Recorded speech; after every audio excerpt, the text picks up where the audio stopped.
ॐ नमो भगवते वासुदेवाय। ॐ नमो भगवते वासुदेवाय। ॐ नमो भगवते वासुदेवाय। ॐ श्री परमात्मने नमः। श्रीमद्भगवद्गीता अथ एकादशोऽध्यायः। श्लोक क्रमांक 34। श्रीभगवानुवाच द्रोणं च भीष्मं च जयद्रथं च कर्णं तथान्यानपि योधवीरान् मया तथास्तं जहिमा व्यधिष्ठा युद्धस्य जेता शिरने शपथनान्। দ্রোণ, ভীষ্ম, কর্ণ, জয়দ্রথ এবং অন্যান্য যুদ্ধবীরগণ ইতিপূর্বেই আমার দ্বারা নিহত হয়েছে। অতএব তুমি বিচলিত না হয়ে তাদের হত্যা করো। তুমি যুদ্ধে শত্রুদের অবশ্যই জয় লাভ করবে। অতএব যুদ্ধ করো। Drona, Bhishma, Karna, Jayadratha and other great warriors have already been destroyed by me. Therefore kill them and do not be disturbed.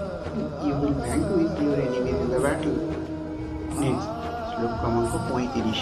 Sanjay उवाच एतत् श्रुत्वा वचनं केशवस्य कृताञ्जलिर्वेपमानः किरीटी नमस्कृत्वा भूय एवाह कृष्णं सगद्गदं भीत প্রণাম্য।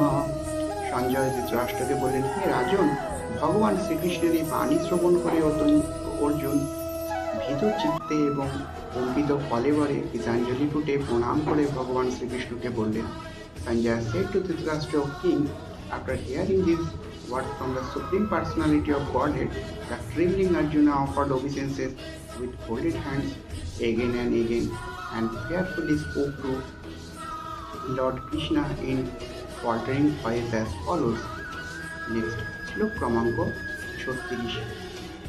अर्जुन उवाच स्थाने ऋषिकेश तव प्रकृता जगत्प्रहिष्यत्यनुरज्यते च रक्षांसि भीतानि दिशो द्रवन्ति सर्वे नमस्यन्ति च सिद्धसङ्घाः। অর্জুন বললেন, হে ঋষিকেশ, তোমার মহিমা কীর্তনে সমস্ত জগৎ ইষ্ট হয়ে তোমার প্রতি অনুরক্ত হচ্ছে।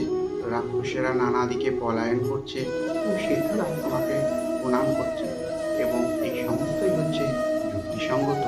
Arjuna said, Master of the senses, all the world becomes joyful after hearing your name.